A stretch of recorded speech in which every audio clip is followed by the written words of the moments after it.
Welcome dear children to class 7th mathematics. So today we are going to learn a new concept, that is the relationship among three sides of a right angle triangle. First of all, what is called a right angle triangle? It is also called right triangle. A triangle in which one of the angle is 90 degrees is called right angle triangle. 90 degrees is also called right angle na? So it is called right angle triangle. Here you can observe I have drawn triangle ABC. Now you can observe the angle at B. Okay, you fix the protractor such that the base of the protractor coincide with the base of the triangle, and you can observe the angle at B. Exactly it is 90 degrees, children. You can observe here. So this side is passing through the angle 90 degrees. So here we can say that in triangle ABC, where is right angle? Right angle is at B. Here you can observe this is a right angle. We marked here. Then in right angle triangle, every side has a specific name, children. The side which is opposite to right angle is called hypotenuse. What is it called? Hypotenuse. This is called hypotenuse. Remember that hypotenuse is the side which is exactly opposite to right angle. Then whatever this is called, this side, it is base, or it is also called normally a side. And the height, altitude to the base, it is called either perpendicular or it is also called a side. Generally these two are called sides or base and perpendicular, but whereas the side which is exactly opposite to right angle is called a hypotenuse. Now let us see the relationship among these three sides. Now here I have taken triangle ABC. You can observe the length of BC is exactly it is 3 units, and the length of AB is exactly it is 4 units, children. I will show by using ruler. You can observe it is 4 units. So this is 3 units, BC is 3 units, and AB is 4 units. Now what I want to make, okay, now I want to arrange few squares, that is blue colored squares on BC such that the number of rows and number of columns must be equal. And also I want to arrange green colored squares on AB such that here also the number of rows and columns must be equal. How many I could arrange? So let us see that.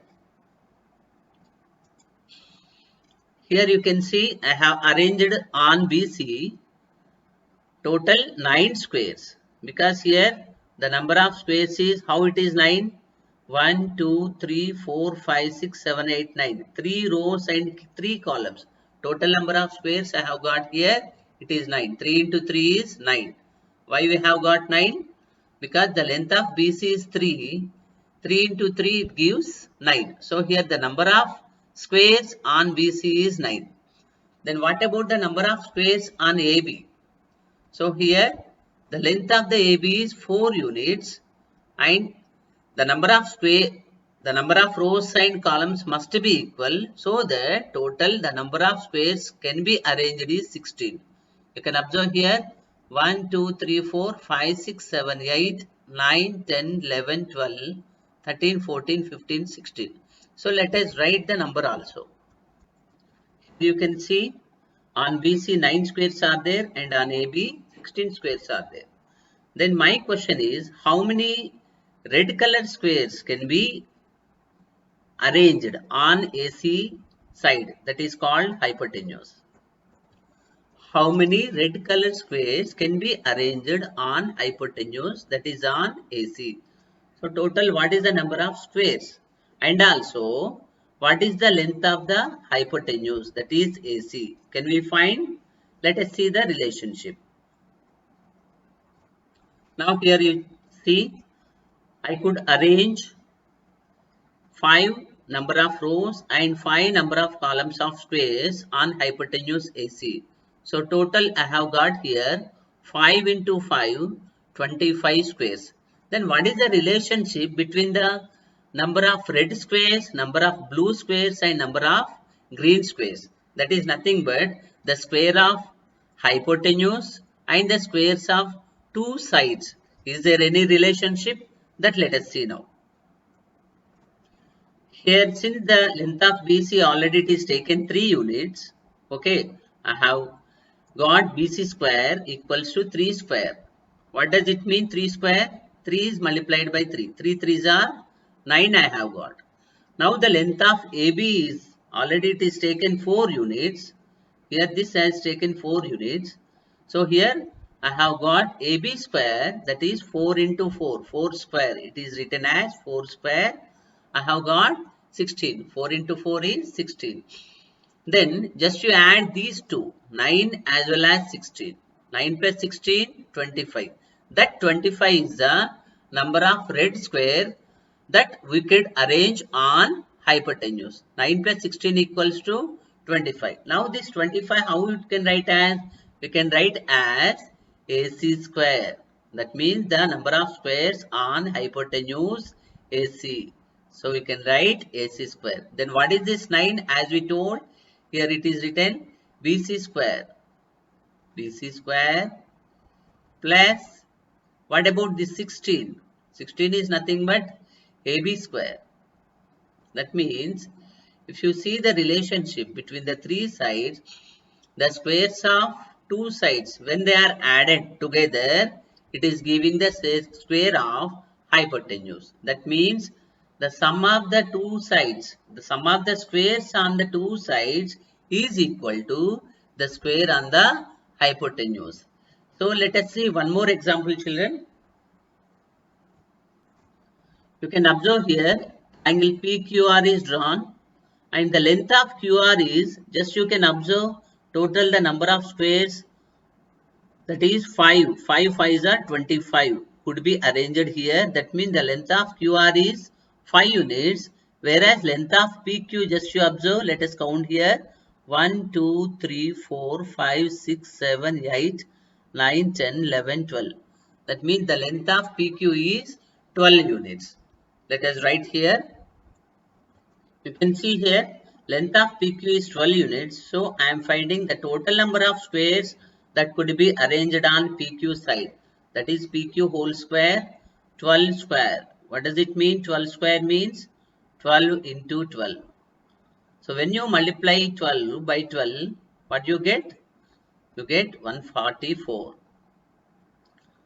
Now let us see the length of QR. What is the length of QR? How many units? Here easily you can count that it is 1, 2, 3, 4, 5. 5 units. So what is the total number of the squares that could be arranged on QR? That is nothing but QR square. Here the number of rows and columns are equal. That's why we are multiplying twice. That gives square. So what is that? 5 you multiply by 5. That is 5 square. 5 square is nothing but 5 into 5. 5 times 5, which gives us 25. Now you could see an amazing thing, children. These 144 and 25 you put together. What do you get? 144 plus 25, 169. That 169 is the number of squares that could be arranged in this on this hypotenuse, children. Here you can see total the number of squares. How many these could be? 169. First of all, you take it granted that triangle PQR is right triangle, because here already a square is marked. What does it mean? It is 90 degrees. Right angle is at Q in triangle PQR. So here PR we got, that is, you can observe here 1, 2, 3, 4, 5, 6, 7, 8, 9, 10, 11, 12, 13. 13 units. So obviously we get PR square is 13 whole square. So 13 whole square gives us 13 multiplied by 13, 13 times 13, which is equals to 169. You can observe the amazing thing that the sum of the squares of these two sides is equal to square of hypotenuse we are getting. That means we can say that side square plus side square equal to hypotenuse square. So we can write hypotenuse shortly as HYP, hypotenuse square. This side is also called perpendicular, and another side obviously it will be base, or this if you take as base, another side obviously it will be perpendicular. So we can write in another way also, base square plus perpendicular square equals to hypotenuse square. So this is called Pythagoras property or Pythagoras theorem. Now let us see who is that Pythagoras. See children, here the Pythagoras picture image is shown. So he belongs to Greek. So Pythagoras, he was a Greek philosopher of 6th century BC, before Christ, and he is said to have found a very important and useful property of right angle triangle, that is named as Pythagoras theorem, and even the property is named after him. So here we can say that what is the hypotenuse? The side which is exactly opposite to right angle, and this is base, and this side is called perpendicular. So we can write the Pythagoras theorem as shown here. In a right triangle, the square of the hypotenuse equals to sum of the squares of its other two sides. So here let us give sides. Once again, let us repeat the theorem. Property, in a right triangle, the square of the hypotenuse equals to the sum of the squares of its other two sides. That means we can write in many forms, children. Let us see them. You can write hypotenuse square equal to base square plus perpendicular square, or you can also write hypotenuse square equal to side square plus side square, or you can write LHS as RHS and RHS as LHS as shown in previous slide. So you can write in this way, side square plus side square equals to hypotenuse square also.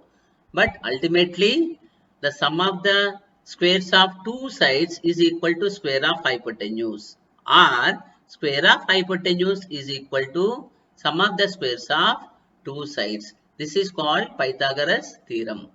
Now let us give a name to this triangle. So I want to named after LMN. So for example, the given triangle I am naming as LMN. So symbolically, by using the letters, how to write the Pythagoras property here. Here hypotenuse is ln. So we can write as ln square. That means the square of hypotenuse is equal to base square. That means mn square plus perpendicular square. This perpendicular is also called height. What is that? LM.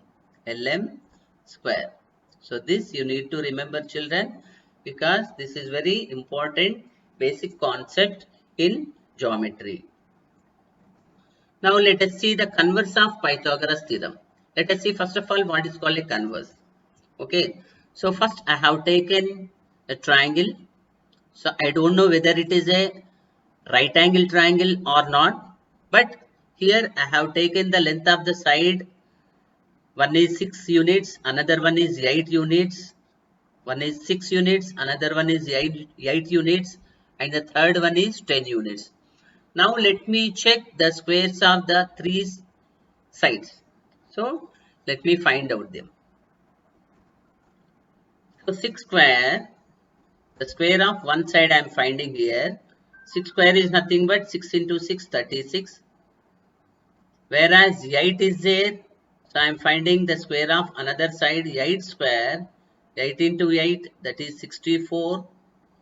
And the third one, third side I am finding as the square of 10, that is 10 into 10, which gives me 100. What can you infer from this information? So 36 plus 64 equals to 100. Again I am getting the sum of the squares, okay, of two sides equal to the square of the third side.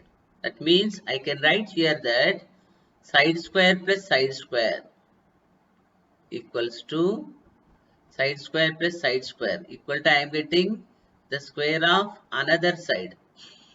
Okay, I don't know whether it is right angle or not. So that's why I am not naming it as hypotenuse. So when this information you get, when this conclusion you get, the sum of the squares of two sides equal to square of the third side, definitely the triangle must be a right angle triangle. That means from this information also we can conclude, we can clarify that the given triangle is a right triangle. So this is called converse of Pythagoras theorem. So what is Pythagoras theorem? The Pythagoras theorem in earlier slide as we shown, if the given triangle is right triangle, already the triangle is confirmed as right triangle, then we are concluding that hypotenuse square equal to side square plus side square. Then what is converse of Pythagoras theorem? When side square plus side square is equal to third side square, that means we can conclude that we can say that the given triangle is a right triangle. That means we can write the converse of Pythagoras theorem in this way. Here I have mentioned that if the square of one side of a triangle is equal to the sum of the squares of other two sides, then it is a right angle triangle. Here you can write that the square of one side has become the sum of the squares of other two sides. So it is called converse of Pythagoras theorem. Then we can conclude that the given triangle is definitely it must be a right triangle. So this is the converse of Pythagoras theorem, children.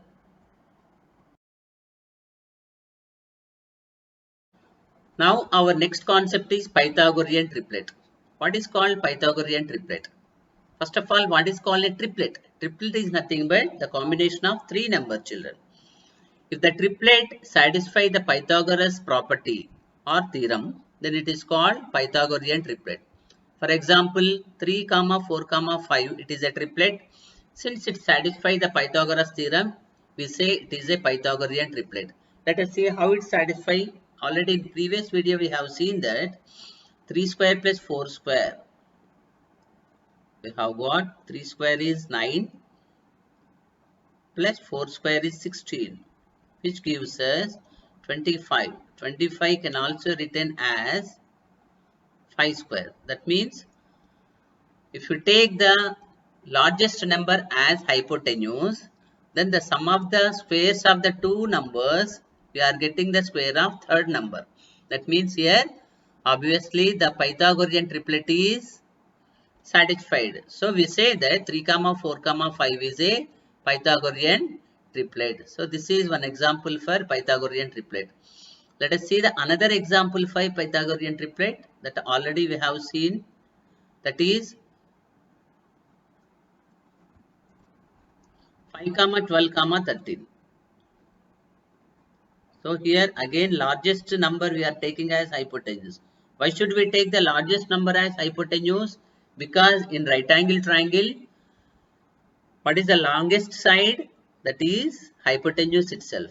So here let us check 5 square plus 12 square. That is 25 plus 144.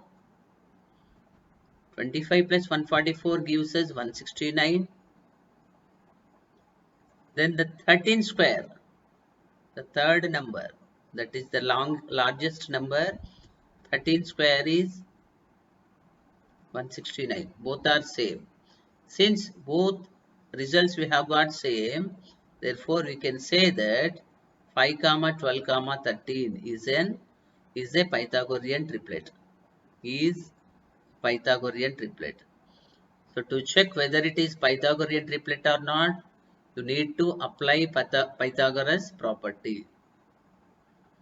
Pythagorean triplet. So now let us check by taking another triplet whether it is Pythagorean triplet or not. Let us check whether 2, 3, 4 is a Pythagorean triplet or. So let us see here. First, the largest number is given here 4. That should be taken as the third side or hypotenuse. Now let us take for 2 square plus 3 square. We need to find the sum of the squares of two smaller sides. 2 square gives 4, 3 square gives 9, 4 plus 9 gives us 13. But whereas the largest number square, that is 4 square, that is 16. Here 13 is not equals to 16. So you can say that, you can conclude that 2 comma 3 comma 4 is not a Pythagorean triplet. Is not a Pythagorean triplet.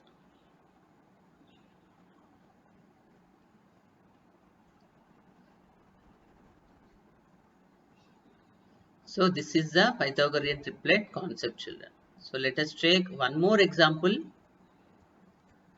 Is 9, 12, 15 a Pythagorean triplet? So to check whether it is a Pythagorean triplet or not. So first the largest number is 15. So that is taken as hypotenuse or third side. Because we don't know whether it is a right triangle or not. That's why let us take first the smaller numbers as two sides. 9 square plus 12 square we are going to find now. 9 square is 81. 9 into 9. 12 square is 144. When 144 is added to 81, it gives us 225. Okay, fine. Now let us find the square of 15 also. 15 square gives us 225. Again 15 into 15. So here 225 equals to 225. That means we can say that 9 square plus 12 square equals to 15 square. That means side square plus side square equals to hypotenuse square. Therefore, 9 comma 12 comma 15 is a Pythagorean triplet, children. So this is the conclusion.